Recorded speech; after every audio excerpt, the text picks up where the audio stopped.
engine. Interesting with that. That is a lightning weakness in the bottom left, Alex. It is a lightning weakness. So that would be a tasty 3 prizes for that Iron Hands EX. So I'm wondering if Tord's going to go that route.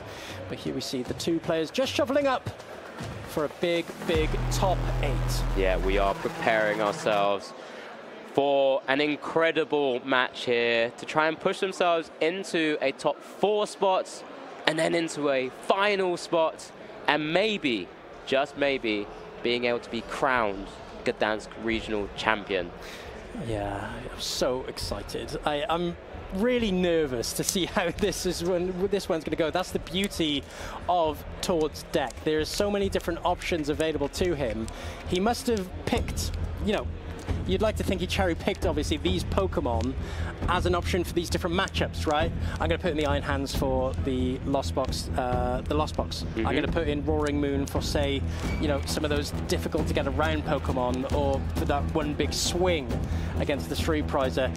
I'm just so interested to see how he operates here. Yeah, it'll be fantastic to see how he's going to navigate this matchup. As both players here just shuffling up, double-checking their cards are at the full count of 60 and making sure it is well shuffled, ready for this top 8. All these matches are, none of them are the same, right? We've got a blocked Snorlax, one of your favored decks, also making it top 8.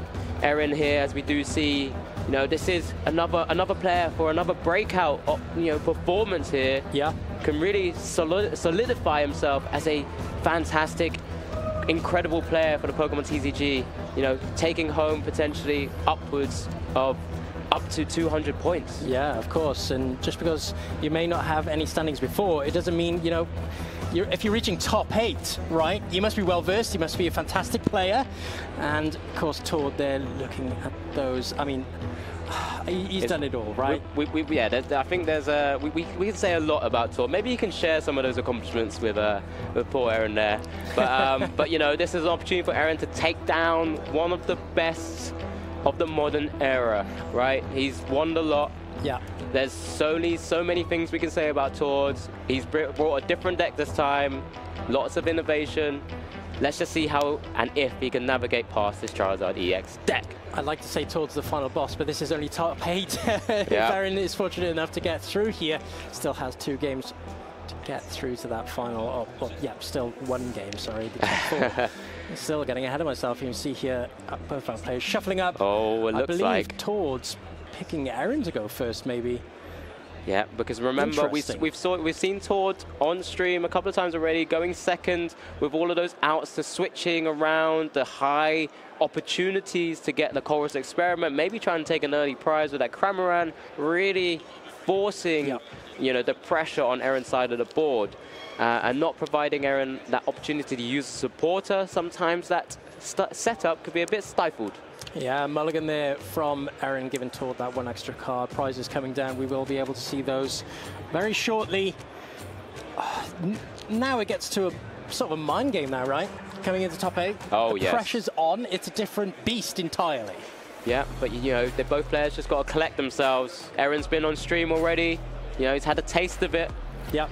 Didn't lose, which was great to see, you know, and was able to, I think that was the game, that was the Professor research into the Rare Candy Super Rod Charizard, you know, just ride that line of variants again, and potentially, alongside your deck choice, your meta choice for this weekend, could carry you all the way, as we do see another mulligan. Here from Erin, just providing Tord with additional cards, which is not always what you want to do. Yeah, Tord with the Lost Box, of course, and only playing 4 supporters.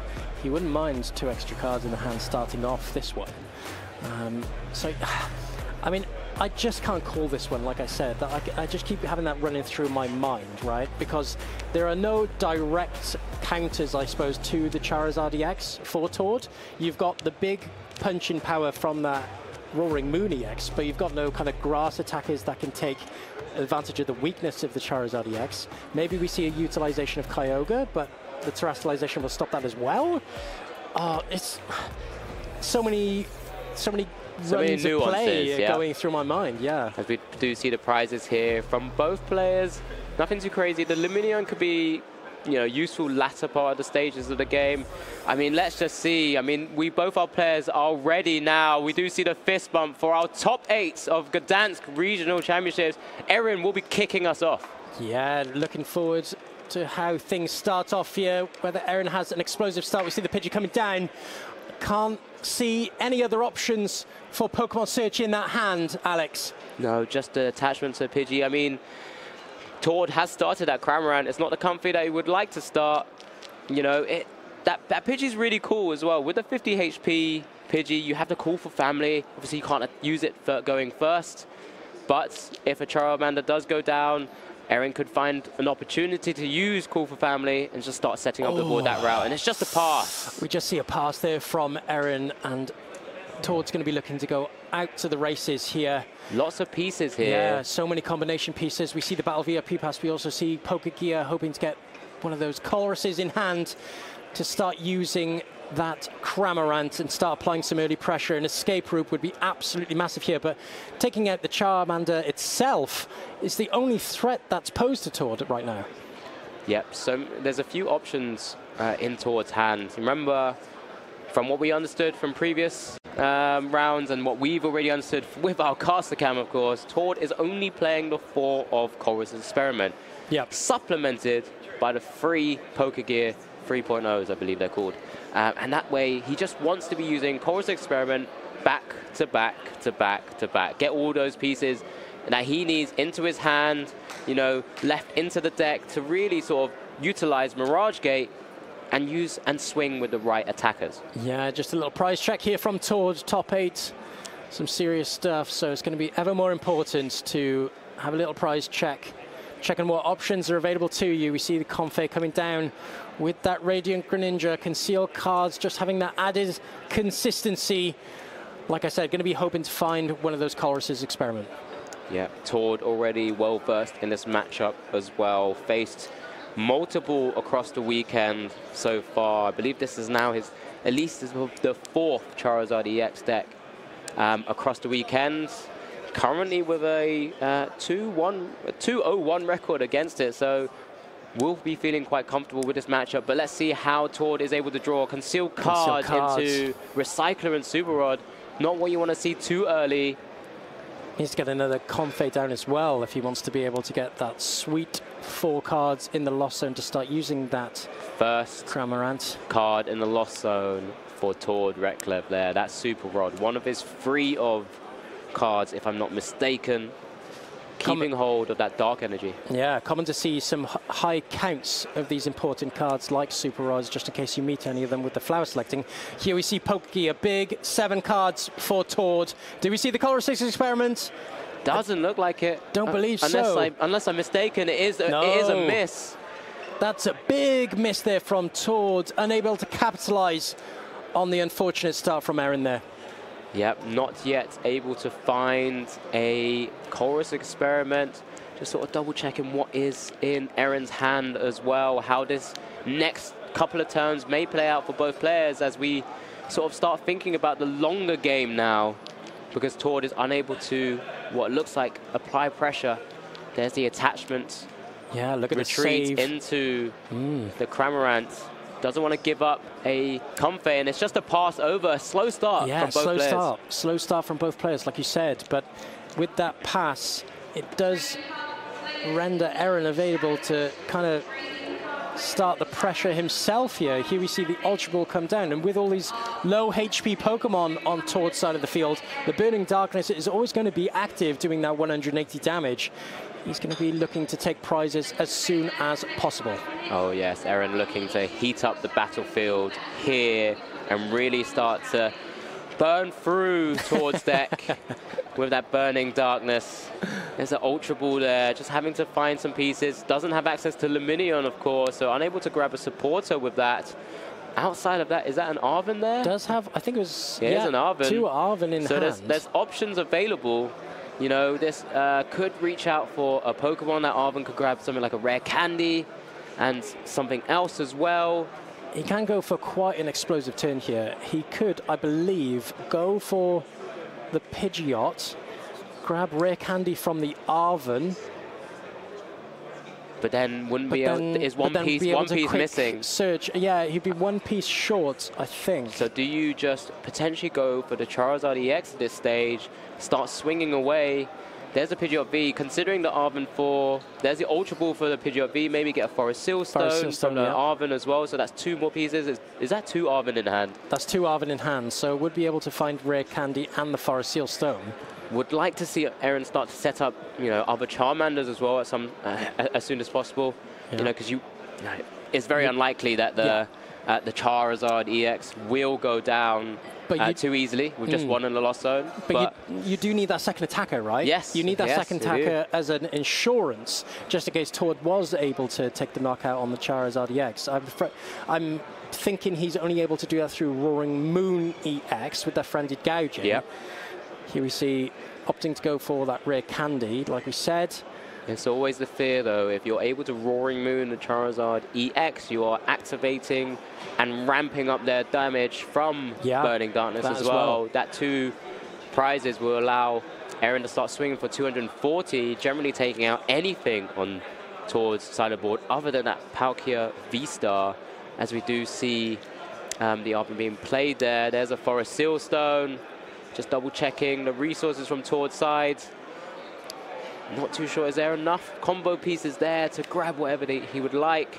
Yeah, we see the Star Alchemy being used here. I would imagine he's probably going to be grabbing that Charizard EX. Oh no, opting to go for the Pidgeot. So, opting to make Quick Search active on his second turn, which is still really strong. Yeah, maybe happy to just keep setting up a couple more Charmanders in the board state as well. You know, seeing that Tord, in comparison to the other games we've seen Tord on stream, not really sort of burst through to that increased Lost Zone as before, as we do see there, just the Rare Candy into the Quick Search.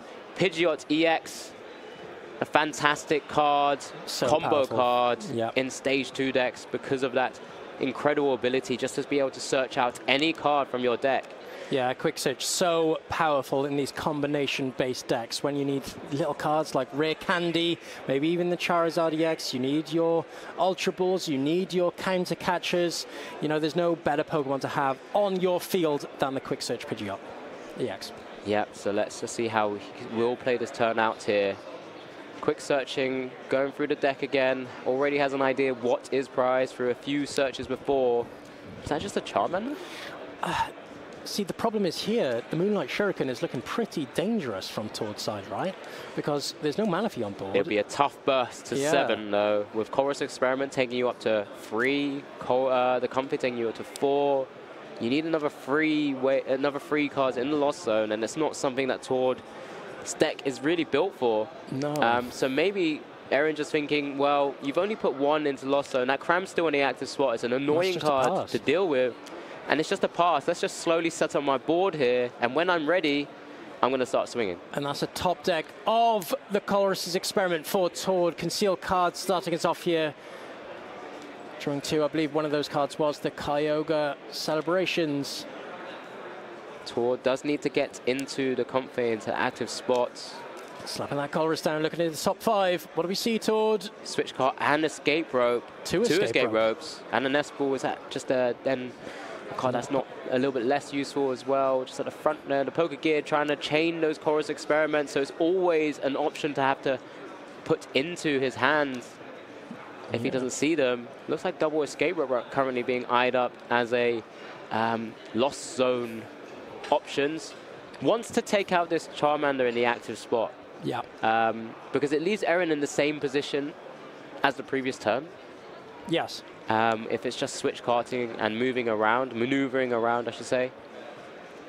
Yeah, and here we see those 2 Escape Rope hit the Lost Zone for Tord. Important to mention as well, and remind our viewers that there's no Gust in Tord's deck. There's no Boss's Orders, right? So it's going to be interesting to see how he gets around these big HP Charizard EXs. Yeah, exactly that. Something you don't typically see in Lost Box Kyogre lists, and at the heart of it, that's what Tord is playing. Yeah. You know, we haven't actually seen Tord utilize Kyogre too much. We do see his one-off Sableye hit the Lost Zone. There is now 4 there, as we do see another Nest Ball being played by Tord. Another nest ball. You would have thought it'd be another Comfey coming down. Another flower selecting. Not a terrible option for Tord right now. Start building up that lost zone towards the 10. However, important to mention, just needs to hit the 7. Just as that Sableye has hit the lost zone, that's his only copy. Yeah, that's exactly that, Ben. Just plays the 1 copy to find the space for all the other cards. Yeah. And that's why, you know, this deck that Tord's playing really only needs to hit upwards towards the 7. Yeah, here's the escape rope. Interesting here by Erin. I actually quite like bringing forwards the Pidgeot V. Yeah. Because it's able to tank a hit and then use Vanishing Wings and hide away. The Pidgeot EX also is a card that has 280 HP. Now, Iron Hands hits for weakness, of course. Yeah, he does. It would have to use the first attack of Iron Hands, which is the arm press to deal 160 times 2 to knock it out. Wouldn't be able to utilize the Ampu very much. Too much there, because only dealing 240 once weakness is accounted for. But here, I really like the Pidgeot V, the X spot. Double escape rope there. That's all 4 escape ropes used by Tord. Well, not used, but in play by Tord. Let's say in play. Yeah, I really like the promotion of the Vanishing Winds. Like you said, such an efficient way to kind of deal with the damage from Lost Box. Bit innocently, only doing 110. You know, we've seen this before, the Pidgeot V being utilized in the Lost Box variants, taking a hit from the Cramorant and then just... Do you want to be giving up the Charmander again? That's the scenario that Erin finds himself in. I may again would have liked to have seen the Pidgeot EX go forward, maybe trying to absorb a hit. Yep. Not ideal to leave damage on the board, but you know that Sableye is not doing anything there. It does leave it susceptible to Ampi very much later if Tord does have to take 3 prizes somewhere down the line. But you know, Erin's decided to promote the Charmander into the active spot.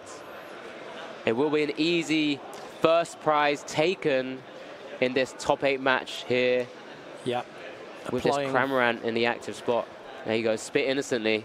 Yeah, applying the pressure there, taking the first prize of this game with the Cramorant, spit innocently, promoting the Pidgeot EX there, of course, with that free retreat from Erin. And let's see what he can do in the face of this Cramorant. In the face of adversity. Yeah. There's the Arven coming down again. So, is able to instantly go into another Charizard. Well, go into his first Charizard EX, I should say. Did have to, unfortunately, lose a Charmander on that turn. But, you know, that's activated all the... started ramping up some of the attacks from Burning Darkness now.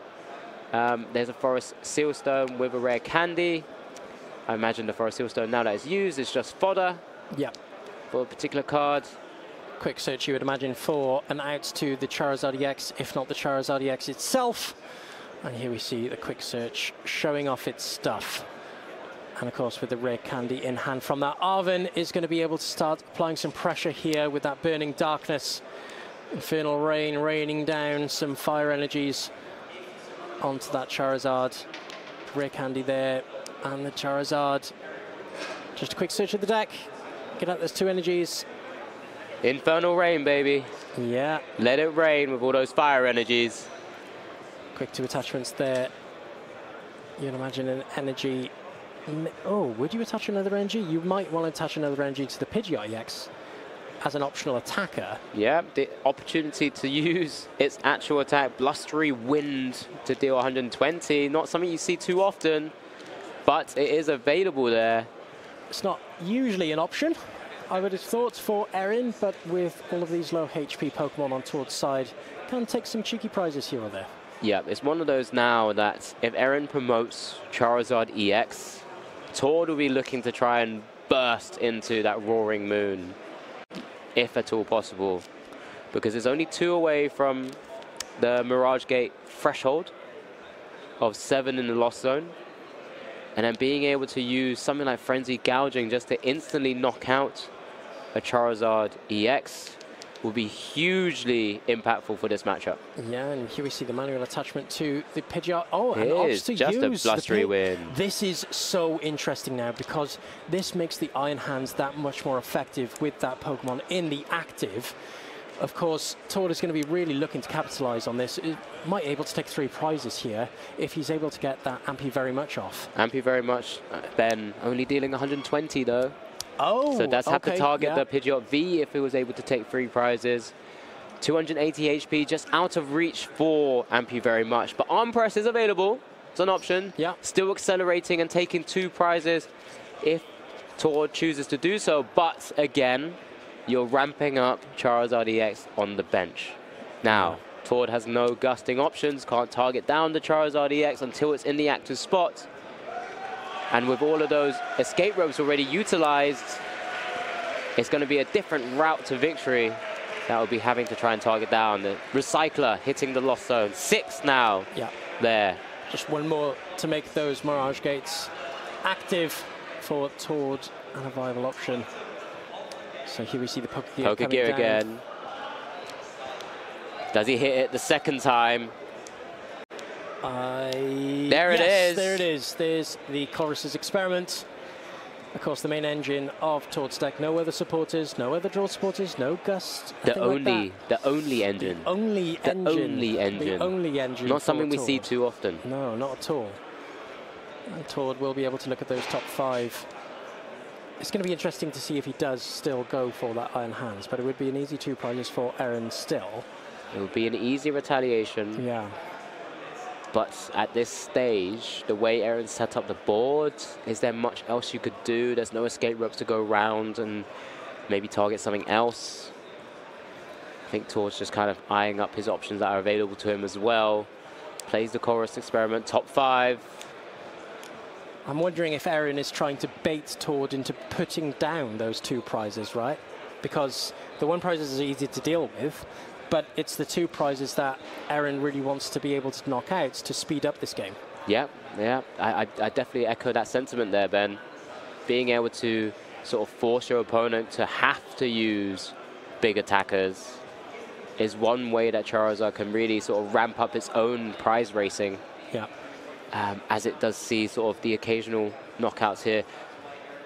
I mean, if Tord uses Iron Hands, goes down to 3 prizes, the Charizard will retaliate, Erin will go down to 3 prizes, and then it's on Tord to find a way to maybe Roaring Moon. There it is, there's Iron Hands. Super Rod is in hand as well, so he will be able to get that Lightning Energy, but he does have the Lightning Energy in hand. Oh, no, sorry, he needs double Lightning Energy to be able to use Arm Press. Correct, yep. 2 Lightning, 1 colorless. So we'll need to Super Rod. Any case, there's the first Mirage step. Did just Super Rod, so he does have quite an efficient way of just putting down the water and the lightning down. Just the 1, is it Dark Energy left? Oh, and a couple of Psychics in the water there. Doesn't want to use the Dark Energy, of course, on the Iron Hands. Wants to keep it for that Roaring Moon, if at all possible. If and when Charizard steps up to the field to try and trailblaze himself through Tord's deck as well. Does play 4 Darkness Energy, so this Frenzied is Gouging will always be an option. Heavily resource intensive. Yeah. I don't know how this is going to go. This Iron Hands has to take the knockout here. You are, of course, limiting Erin from using Quick Search. Your Mirage Gates are also just, you only really need to use the 1 to power up your Arm Press attack. And then you can start trying to build up the board with that Roaring Moon. Yeah, benching the Roaring Moon, really interesting play there by Tord.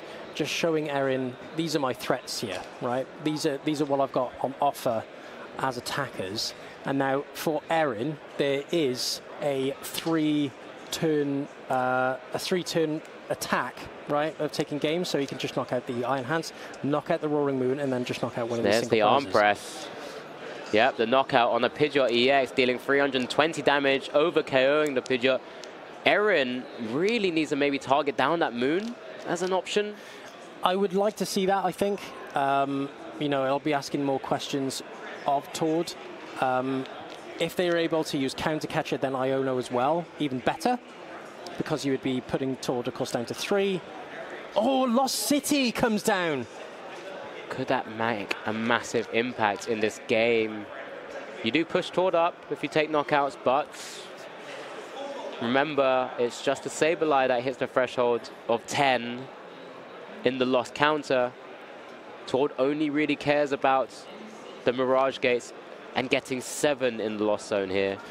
With no more escape rope as an option to Tord as well, Erin will be able to just promote this Charizard EX and just freely bench some more Charmanders, right?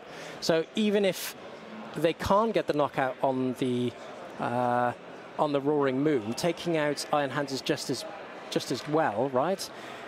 But we see here not a fantastic hand. No, it's Erin. not a great hand. It's just a retaliate Burning Darkness attack. Burning Darkness. Oh, that feels quite rough. The Iron Hands does have to hit the Lost Zone, of course, with that Lost City. Thank you, Tord. Yep, 9 in the Lost Zone now. Can Tord find a way to Frenzy Gouging his way through this big, bulky Terra Charizard EX?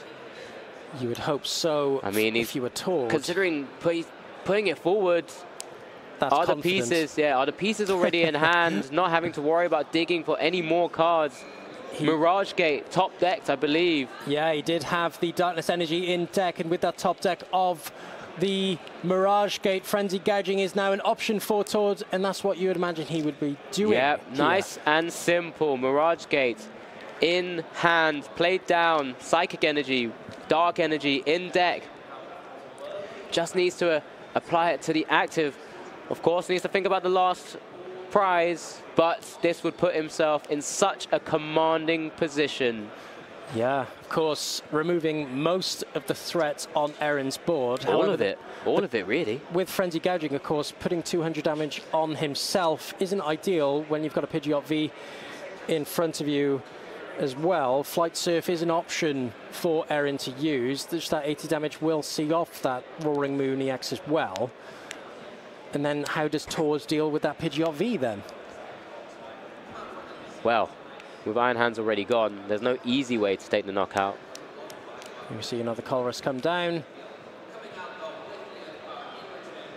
But I don't believe, actually, thinking about it, I don't believe I saw an energy in Erin's hand either.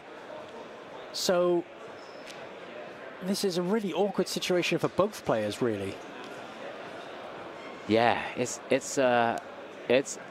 one crazy way for this matchup to sort of go. I kind of highlighted the way Tord was going to go through the prize mapping, utilizing Iron Hands, utilizing Roaring Moon. We do see a Pokestop as well. He's just double checking. He's not going to deck himself out anytime soon. Switch cards. Psychic Energy gone. Comfey gone. How much does he want to see that energy go? I think he still has access to a Recycler again. I think he did have Darkness Energy in hand. Yeah, he had Dark Energy in hand, so the Frenzy Gouging is always happening. Flight Surf from Pidgeot V could retaliate if there's an energy Merriman can get access to. Might be top deck mode once again. And then it's just on Tord to try and close out the game with just one prize remaining. Yeah, intrigued to see how this one goes now for both players. Frenzied Gouging looking like the likely outcome here for Tord. There it is. There it is. There's the 200 damage coming down onto that Roaring Moon EX. And let's see what Erin has here. Is there enough to do something to stay in the game? Oh, it's a Battle VIP pass. That is not what you're after. This could be it for Erin's board. Escape rope. Pokestop. Is there anything that this Pokestop could give him? Super Rod, Nest Ball. Unfortunately, none of the cards that he's requiring right here, right now. He's writing on the wall here for Erin. Just deliberating that Nest Ball, and with when only Tord requiring one prize here, he is able to knock anything out really with the Roaring Moon EX. See here a Mew. A Mew just grabbing more items. Again, not ideal. Doesn't play any items to try and get any energy from the deck. Doesn't play any energy search. So interesting. This doesn't look good for Erin. No. Tord putting himself in a very commanding position here. There is the Mew, the Celebrations Mew that we've seen do incredible things in a lot of matchups and a lot of decks so far. Yeah, Mysterious Tail, an incredible ability. For Erin, just really has to deal with this Roaring Moon before anything else. Just unfortunate draws Erin's had so far. Calamity Storm is going to look like the likely option for Tord next turn, knocking out that Pidgeot or even Frenzied Gouging. Here we see the escape rope, promoting the Comfey. Does move the Roaring Moon away and out of harm's way, I should say. Here we see the Mysterious Tail Mew. Just wondering here what Erin's game plan is. Just trying to look through the deck, trying to find opportunities that may be available to Erin. Want to know what's he looking for? What's this Mysterious Tail? What could it bring for Erin's board? Yeah, Pokestop already used. Let's have a look at those top 6.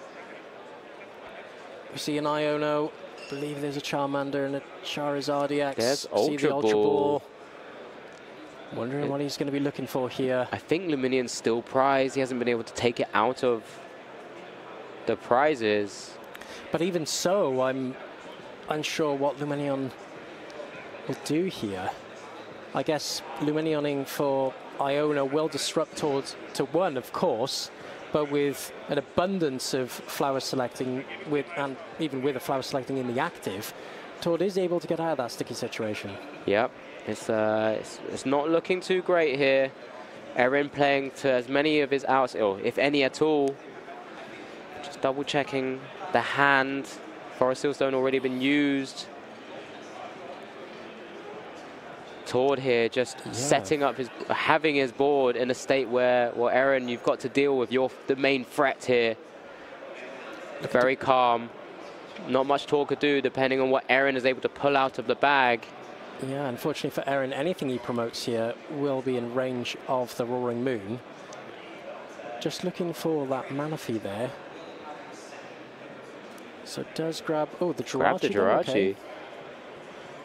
Again, not too much going on. Yeah, Sableye in the loss zone for Tord, so that Jirachi posing very little threat to his game plan.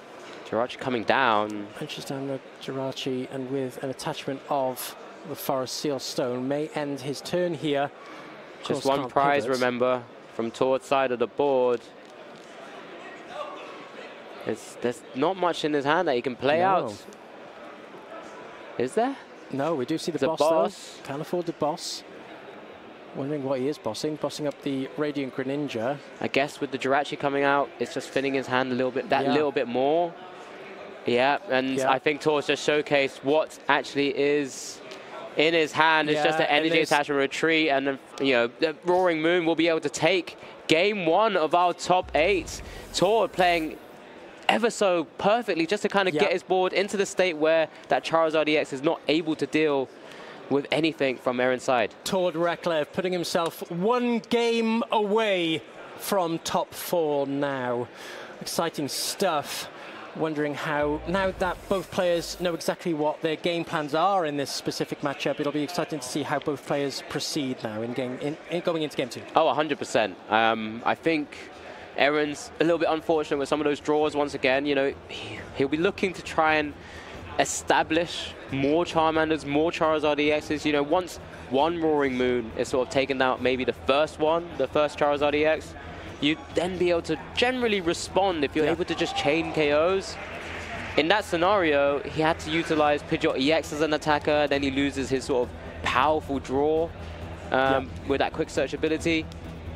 And it just sort of crumbled at that stage. It just sort of fell apart for Erin, I think. I think Erin had a really unfortunate start, right? Yeah. Was unable to really pop off with all of the ball search and the battle VIP pass that are available to him. And unfortunately was maybe forced to use the Pidgeot EX when he may not have wanted to. I suppose with the Iron Hand as an option for Tord. He will know that, of course. I think everybody's aware of what Tord's playing now. It would be interesting to know if he wanted to use that attack. I doubt it.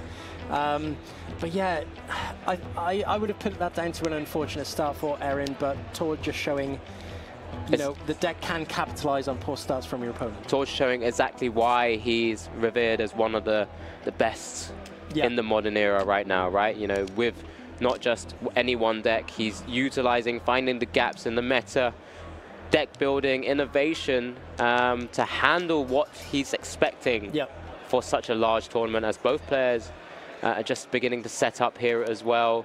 Tord does have a mulligan. We do get a chance to have a quick peek of Erin's prizes. 1 Pidgeot EX, any more? 2 Charizard EX, 2 Pidgeot EX. Not ideal. No, not at all. 2 Pidgeot EX in the prizes. Bye-bye Birdie. No option to evolve there.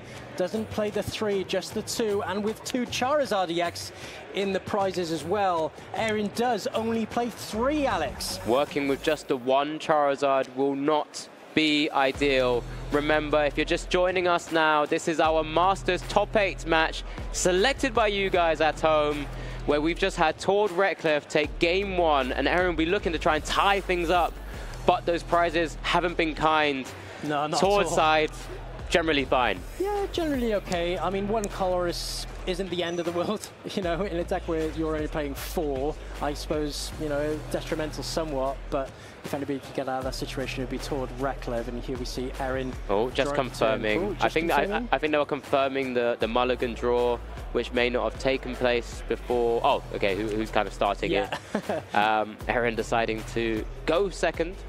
It looks like if Tord is now using the Hisuian Heavy Ball, don't think there was much options available there. If any, I believe. I don't believe he prized any basic Pokemon. No, do not believe so. But gives him a good idea. Now can do the deck search without having to start figuring out what is not available to him.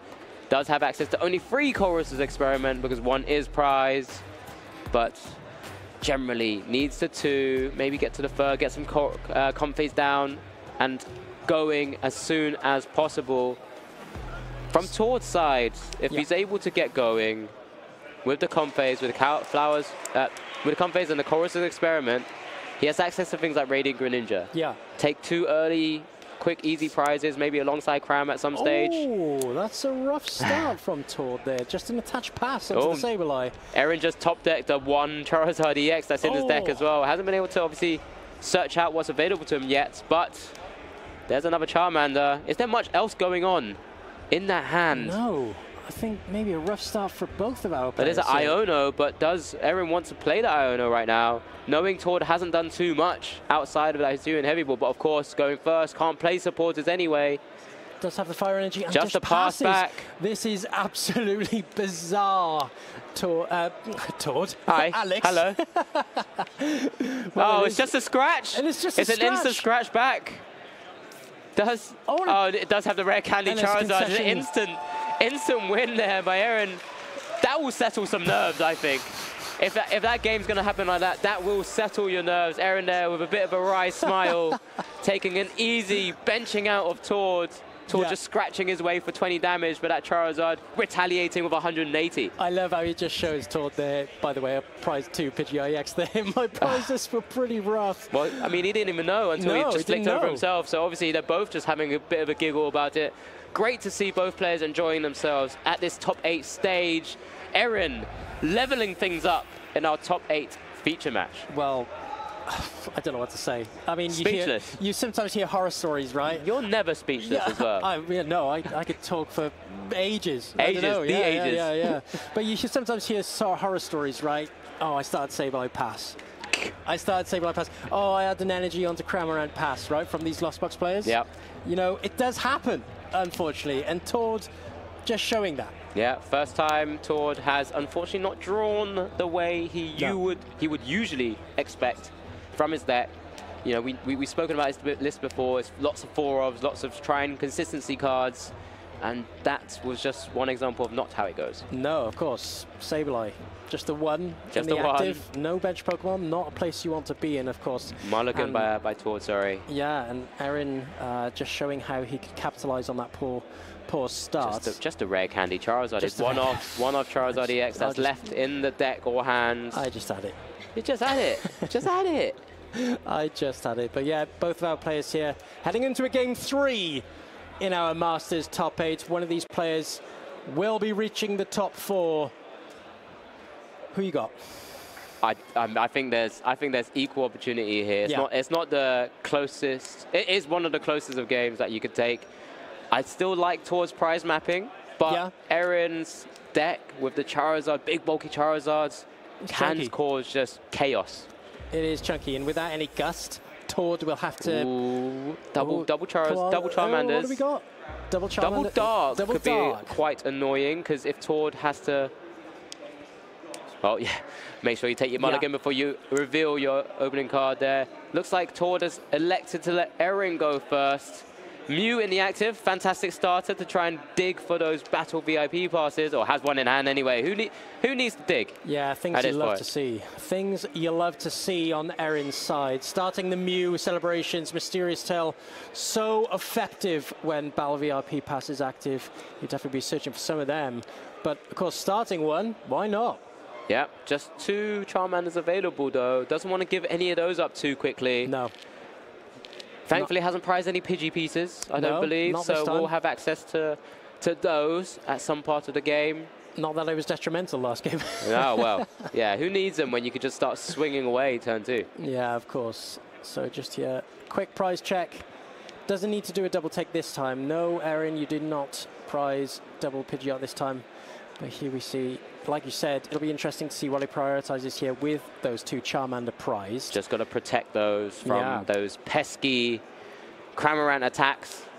Spit Innocently, such an annoying card to deal with for small, squidgy Pokemon. That Pidgeot V looks like the target of choice. Has Erin opened once again with a Forest Sealstone? He does this a lot if he does. If not, maybe there's an Arvin and he can continue going through later.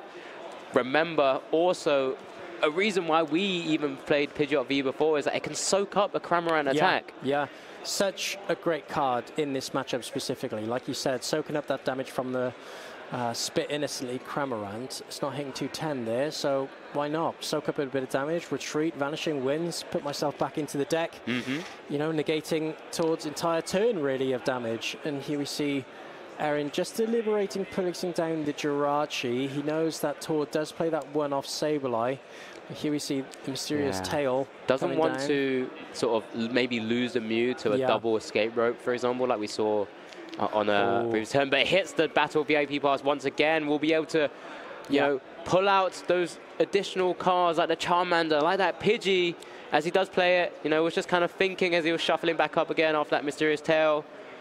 You'd have to assume he'd go for the Pidgey and Charmander, and maybe then we'll be looking to try and get the Manaphy around as well, because he doesn't want to be Moonlight Shuriken at any stage. No, that would be terrible for Erin. Of course, looking for that other Charmander.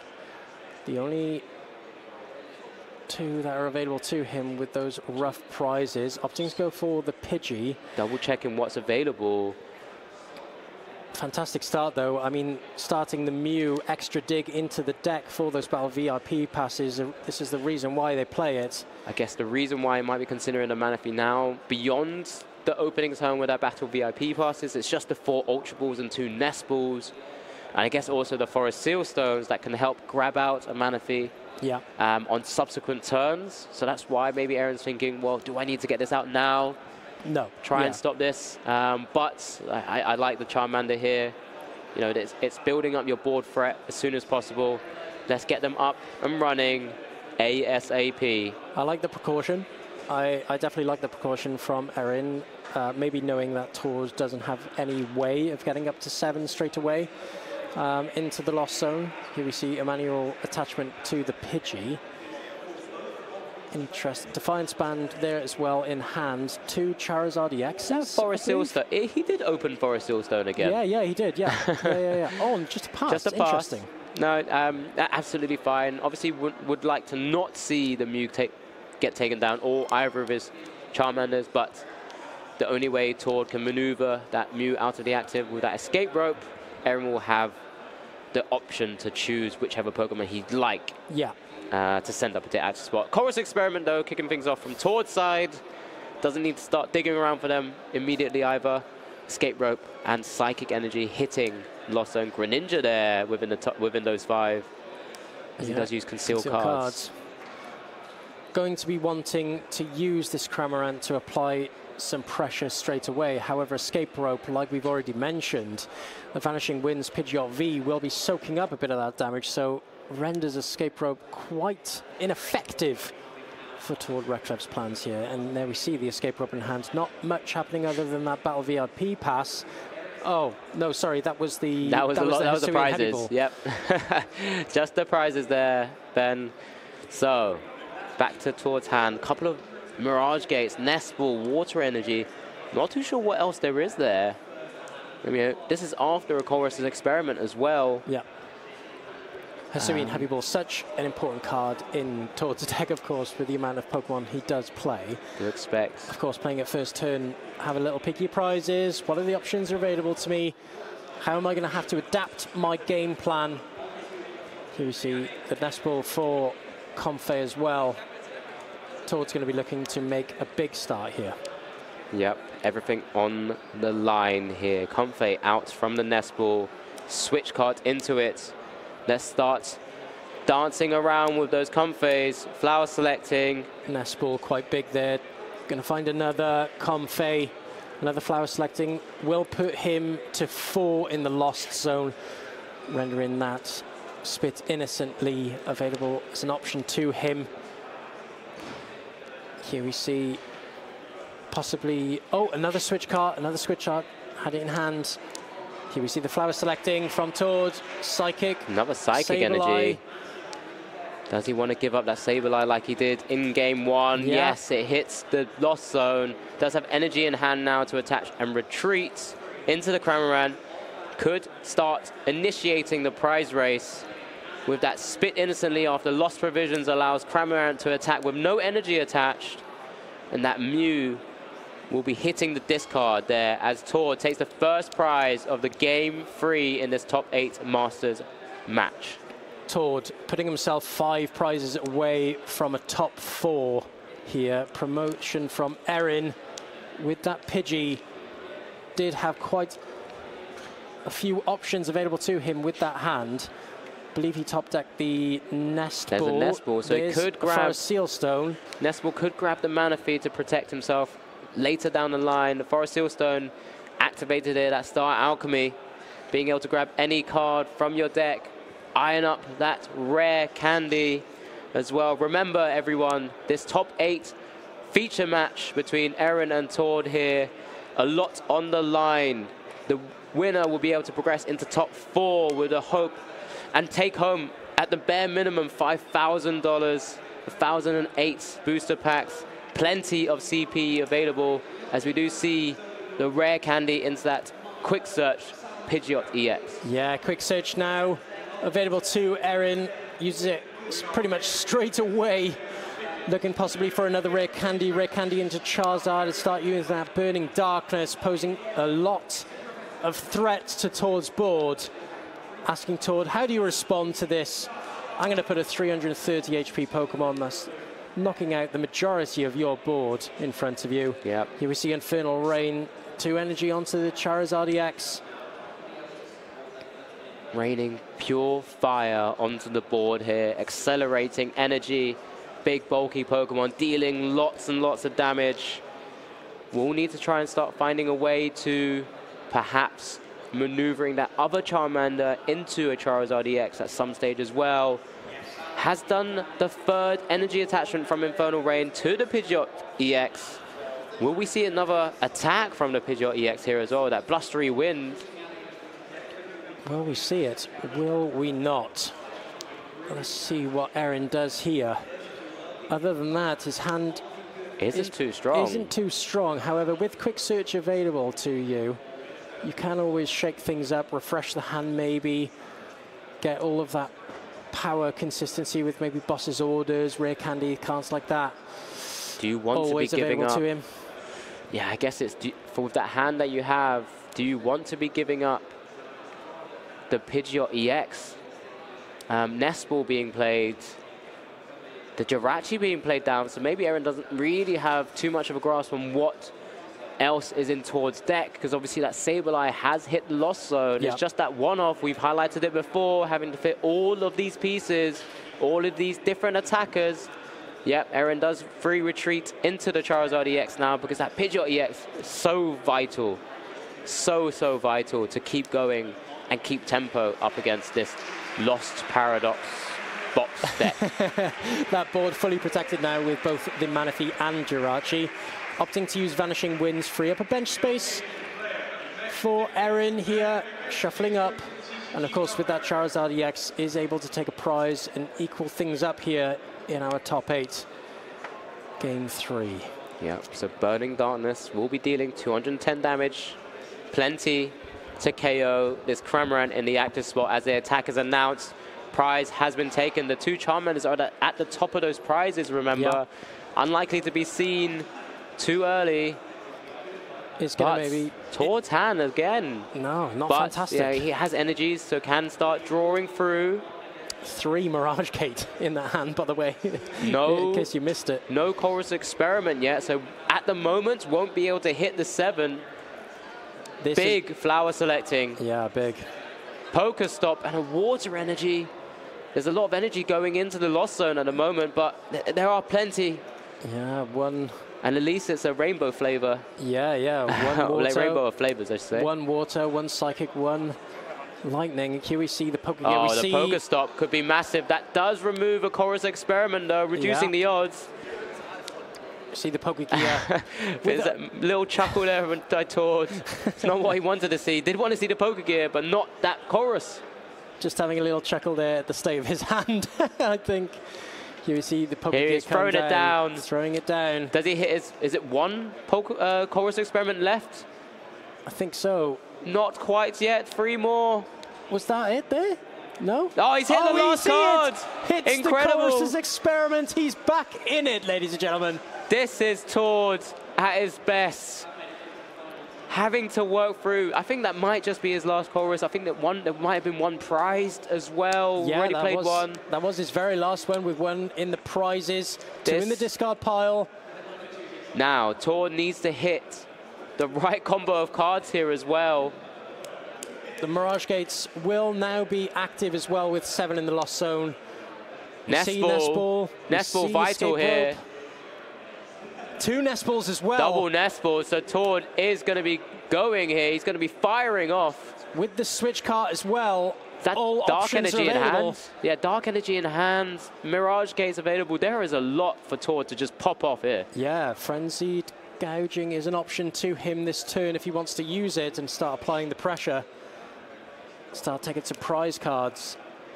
But for the remainder of the game, Iono looks tough for Erin, right? If he's able to pop off with an Iono next turn, Tord with no supporters. Oh, no, sorry. We didn't. Oh, there is one more. It was last game. I do apologize. It was last game he prized it's all a blur when these games come together. You know, there's so much on the line. It was a quick game too, to be fair. There's Roaring Moon hitting the field. That Ancients Pokemon, Roaring Moon EX. We've seen Frenzied Gouging take down a Charizard EX in the first game. So I'm clear, accidentally skipping over the second. But it's massive. Double checking the energies that are available to him in the deck. Remember, have the Darkness Energy in hand already with this Mirage Gates. Darkness Energy in deck as well. But what's after that? As you just said, I think you've correctly highlighted, it will be very difficult to work out how the next turns will play out. He's having to manage all of these resources, remember. He's had to discard plenty using concealed cards, get into the game. He's had to Lost Zone multiple cards, multiple energy cards in order to have been able to attack last turn when that Cramorant and just start initiating the prize race. There's the energy move to the front of the hands. Because the security here for Erin is that it's only Roaring Moon EX that will be able to knock out the Charizard EX, right? He could. Yeah, also Erin could swing. I believe isn't there a Charizard, a Charmander that can deal 30 damage? Yes, there's a Heat Tackle Charmander. Yeah, I'm not too sure he has it on the bench right now, but that could have been an option. It's something I've seen other players do before after a Roaring Moon. Doesn't want to use those single prizes though, right? The amp you very much. No, not ideal, of course, of course. Frenzied Gouging, you would imagine, is the play here from Tord, taking those 2 prizes. However, like we said, if Erin is able to match that with maybe a Lost City and a knockout and, you know, an Iono. Has Nestball and the Super Rod can kind of try and set up a secondary attacker. Yeah. Which could be big. So that's probably what he's eyeing up right now. There's the Lightning, Psychic, and the Water Energies in the discard right now. With the Sableye as well, it means that that Kyogre play isn't going to be something of an option for Tord. It's going to have to get rid of that Malafine with no Gust, as we mentioned earlier. That game plan isn't going to be an option for him. Opts for the Palkia V to come down. Origin form, of course. As highlighted before, it's another sort of Mirage Gate to his water Pokemon. Yeah. Oh, this is intense. This is. Yeah. I'm wondering what's going through Tord's mind right now with all of those resources having been played out, and how they're going to be utilized into the coming turns. It's going to take the knockout on the Charizard EX. Yep, there it is. 200 damage on itself. Frenzy gouging, knocking out a 330 HP Charizard EX. Susceptible to a return KO, even from that Pidgeot EX, but how will Erin deal with this now? No other Charmanders available unless he's able to Super Rod that Charmander back in. Has Super Rod in hand. Ultra Ball there as well. Luminion available as well. Lots of options here. Yeah, with the Quick Search as well. A lot of consistency available to Erin. Now I would have thought he does want to utilize. He does want to use the Charizard EX this turn, right? It's really difficult for Tord to knock out. Yes, so agreed. if he's available to use Lumineon, find an Arven, find an out to a Charizard EX. We'll be working with just that one last remaining Charizard EX. Remember, 2 Charmanders prize for Erin. Some vital turns here, back and forth between the players. Again, lots of over-KOing because it's doing plenty of damage now with that Burning Darkness. 3 prizes taken from Tord's board. 90 damage extra on top of the 180. Yeah, I don't know if he wants to knock out the Roaring Moon with the Pidgeot because Tord will be able to just slap back with the Iron Hands EX. Yeah, I think you'd want to just take the knockout with a Charizard EX. That's why he's considering just Ultra Balling away the Super Rod, which he does. Charizard EX will be coming down once again. Double checking the energies there. Plenty to utilize. Infernal Rain as well. Rare Candy from the Quick Search. And then maybe Luminion into Iono. Yeah. And just stifling towards board. I mean, you are putting another 2 prizes down, but again... I guess actually that would give Tord a 1-turn window of winning with Ampu very much on a Luminion V. Yeah, but with no Gust, I don't think that would be an option for him. But if he was fortunate enough for Erin to promote it off an escape rope maybe, but... There's always the worry in Erin's mind. If he doesn't know Tord's list, he doesn't want to risk it at all. But I think an Iono would be strong here. Iono would be very strong. Still has Quick Search available to him, of course, so can opt for that. Here we see the Charizard EX. I don't think I saw Rare Candy naturally in the hands. Assume the Quick Search will grab a Rare Candy. Has utilized 2 already. So it does play the full 4 copies, of course. Debating here what to go for, right? Yeah, just double checking. I mean, I think he's at that stage of kind of worrying a little bit, right? Yeah. What's Tord's game plan, right? What can Tord do? What are your ideas? How do you envisage beating me? How can I stop that game plan? How can I beat you? What is my prize mapping here? If I take the knockout here, I go down to 3, but then how am I taking my next 3 as well? These are the questions going through every player's minds. Iono being maneuvered, looks like to the front as well. No, as an option for the Luminion V. Looks like the Rare Candy grabbed. I'm assuming it's big. Yeah, it's a Rare Candy for the Charizard. Rare Candy into Charizard EX. Infernal Rain. Infernal Rain. Time to heat up the board once again. Yeah. 2 energy from the deck. Only has 2 more available to him after this. So may opt to only attach 2. Oh, no, I think he's attaching the 3. Yeah, one to Jirachi as a pivot for future turns. Plenty of energies, it looks like, in the deck as well. I mean, plays the 8. So there's 2 in the discard, 2 on the Pidgeot EX. And then 3, so there's 1 more left in deck, potentially, as well. Puts down the Luminion, and he's going to go for the Iono play. Hasn't I guess Tor just waiting for confirmation that it is being played. Yeah. Which is fair enough, of course. Don't want to be in that rough situation. There you go, comes down. Iono. Tor double checking his resources, a key thing that a lot of players are starting to do, of course, because they do stay at the bottom of the deck. They're not shuffled back in. No. It just pushes you further away from those cards that you had. And this is a big 3 for Tord, right? Only one supporter left in deck. Does have the option of using Poker Gear if he was fortunate enough to draw into it. Is it one Poker Gear left? I think so. Pokestop's still an option to him as well. Erin's going to be hoping to put down the Lost City. Did he draw into it? He drew Lost into it. City's big. Removes the threat of Roaring Moon EX from future attacks now as well. There's no threat now, right? To the Charizard EX. No real threat to the Charizard EX. Will have to be taken down slowly. Does have access to that Radiant Charizard as well. Lots going right here for Erin.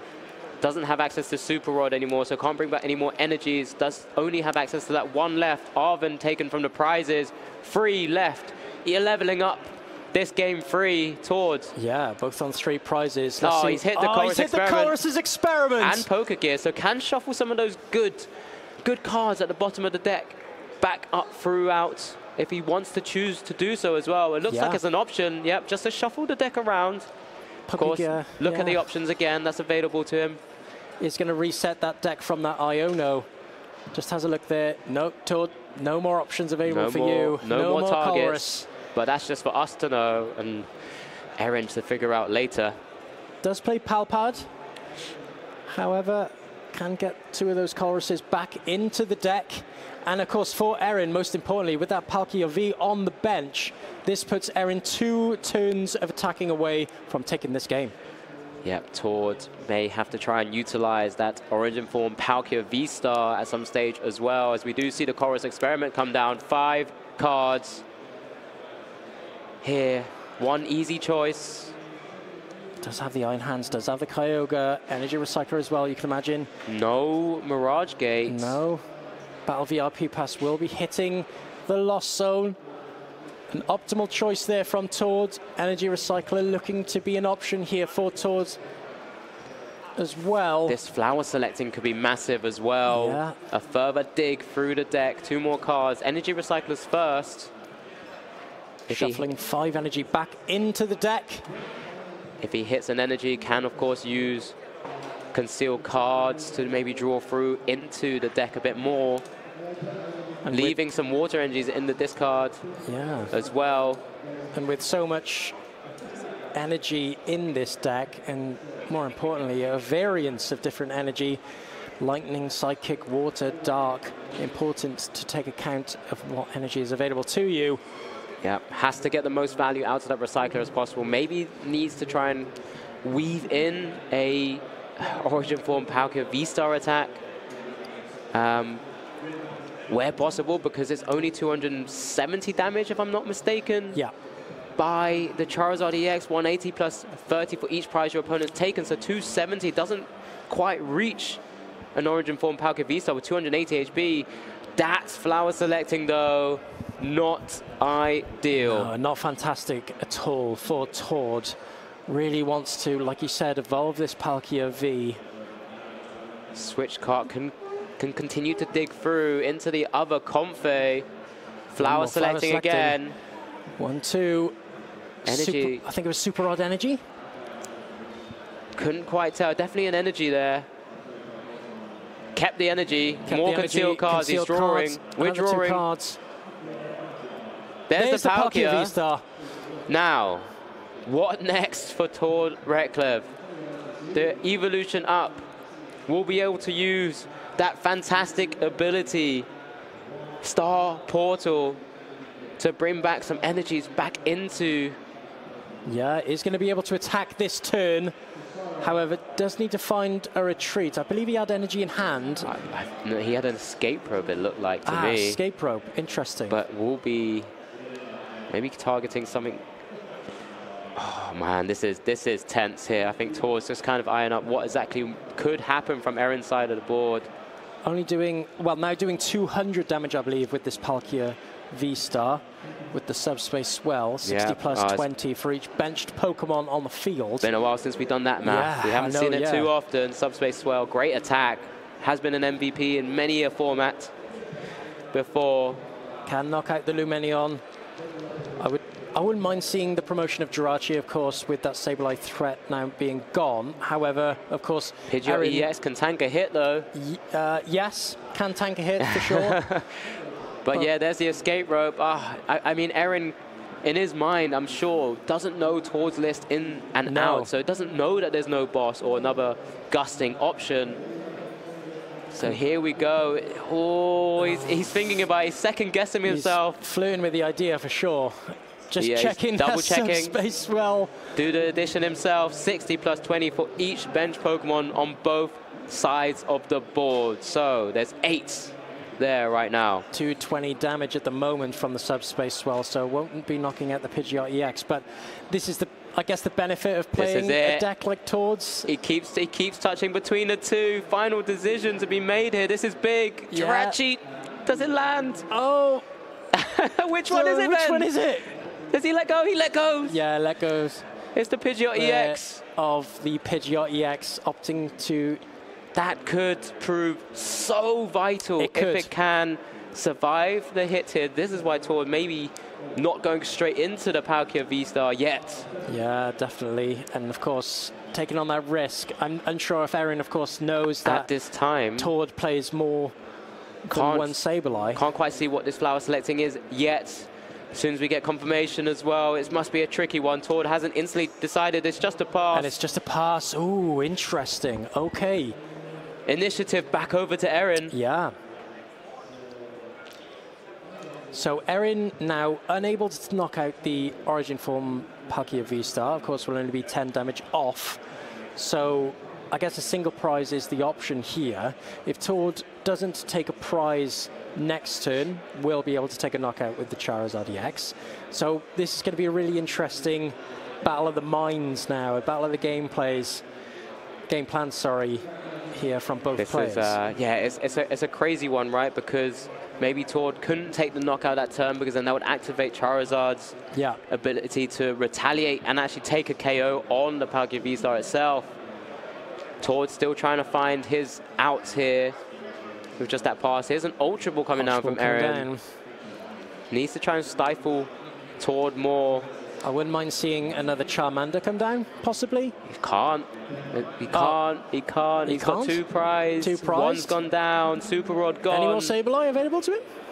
Sableye? Just, sorry, Super Rod. No, use the one Super Rod. Okay. The Super Rods had to go, was Ultra Balled away to grab the second Charizard EX when he evolved up into the second one. There's the Pidgeot V coming back. Can pull it down. Is there an Iono again in hand? I couldn't quite tell. Is it another way to just slow Toad down in some way? It's a Pidgey. It's Arven taken from the prizes, if I'm not mistaken. Just kind of thinning out the deck a little. Oh, there is an Iono. So, yeah, there was another Iono. So, another slowing down of Toad's side of the board. Putting Toad down to 3 and with no supporters available to him. This is going to be another big 3 for Toad, unfortunately. Toad has time, which is interesting. Time's definitely on his side. Purely because that Charizard EX can't take a knockout on that Palkia V-Star. Erin did have that Radiant Charizard in hand as well. Yeah.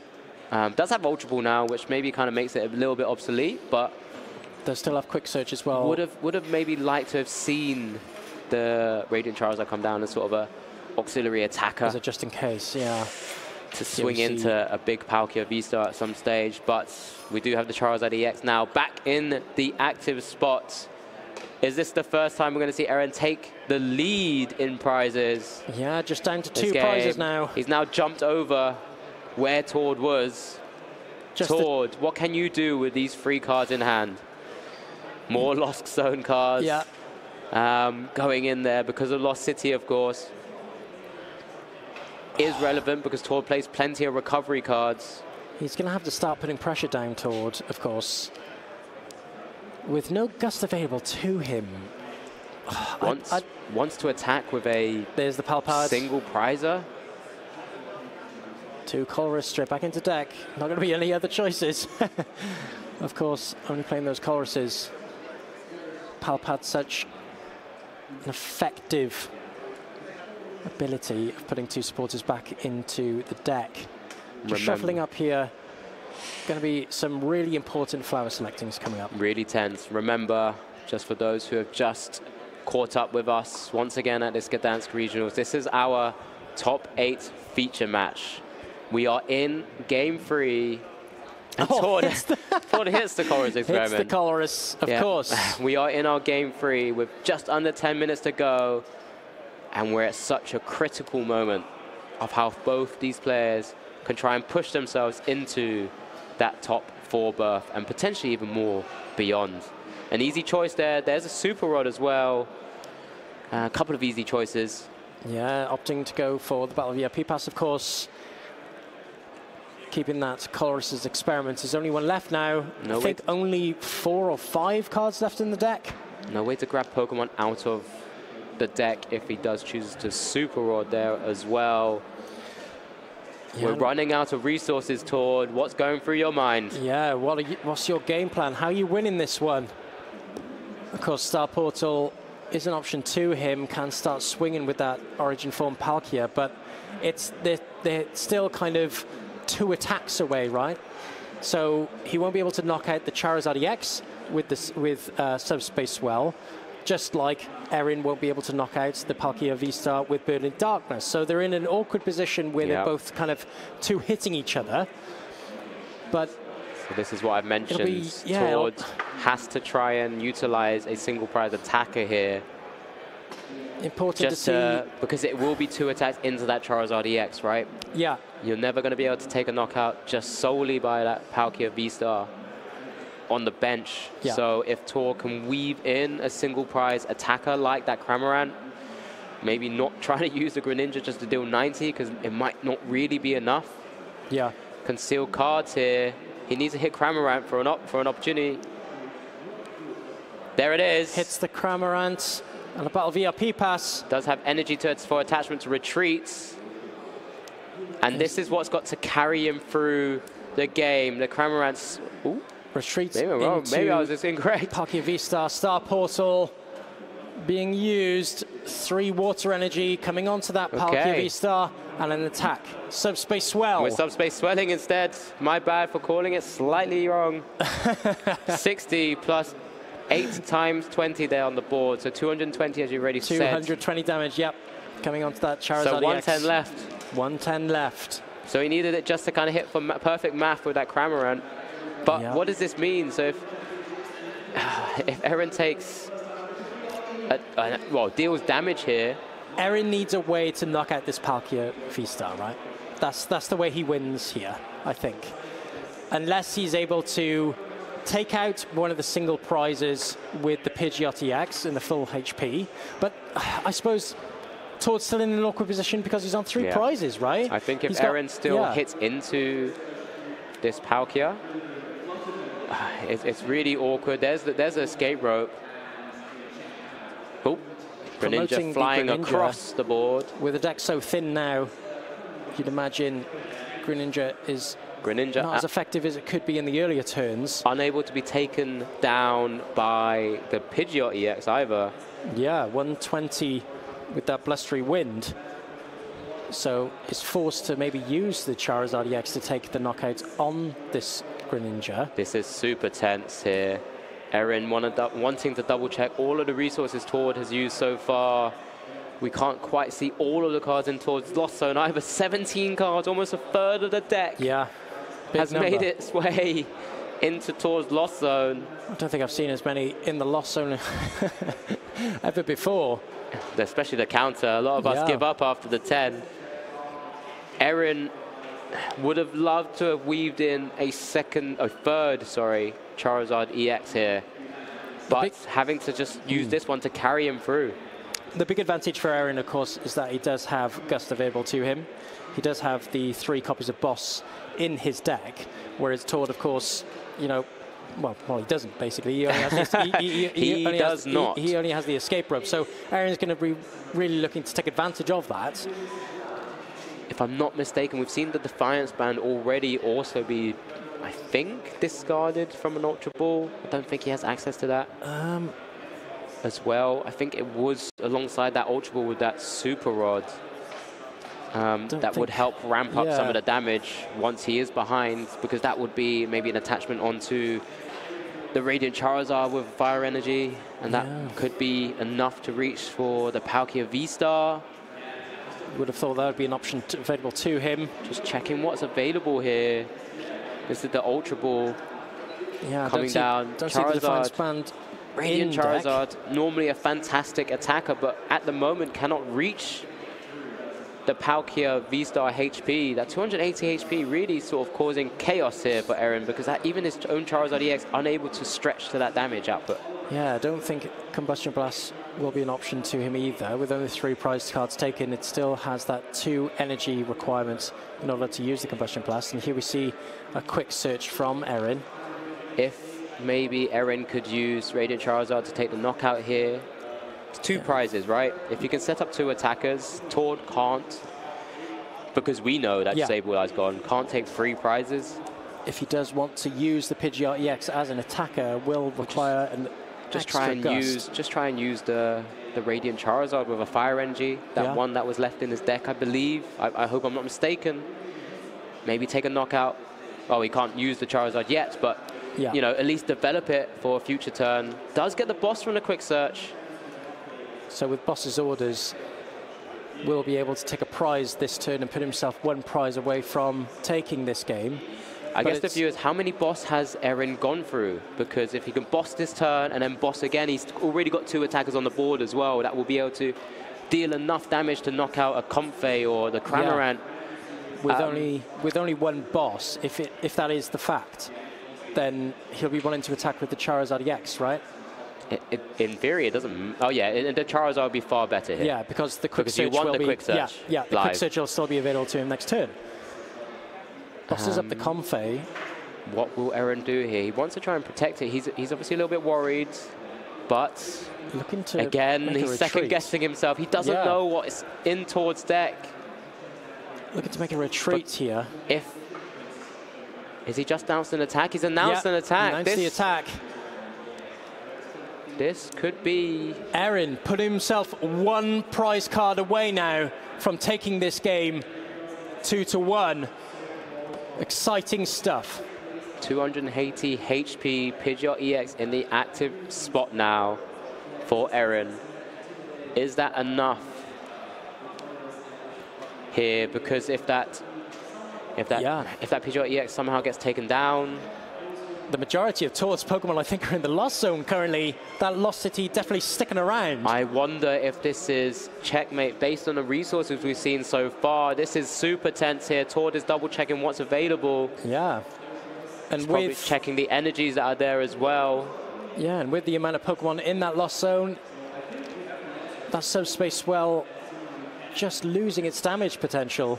Here we see a Mirage Gate. You would have thought that this is just to check the options available to him. I believe so. Very thin deck, very thin. I think there's only about 4 or 5 cards left in there.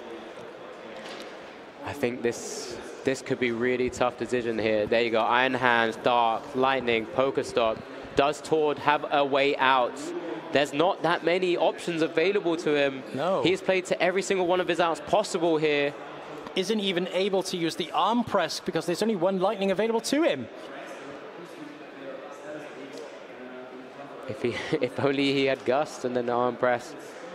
So he's just announcing an attack. I think Tord just a Subspace Swell. Seen it on the wall. Does Erin have access to a boss? 1 final boss from that quick search. Let's see what he gets. Top deck. Doesn't matter. He's quick searching. He's going through the deck. Does he find the boss? He's got the boss, and Erin takes the game 2-1. Wow, what a game. Quick search just showing the power of Pidgeot EX. Alex, I'm speechless. Incredible. I'm absolutely speechless. Absolutely incredible. It's Erin who has been able to best Tord. Tord unbeaten in this tournament up until now with that final gameplay, grabbing that boss, that Pidgeot EX showcasing why it's such an important partner in a stage 2 deck. Lots of people in the crowd being able to celebrate alongside him. This is fantastic. Tor just showcasing well. All of my pieces there, unfortunately, weren't enough to best your Charizard EX. Yeah, without that gust, that was the moral of that game, right? I guess the lack of gust that Tord had, the Charizard EX, the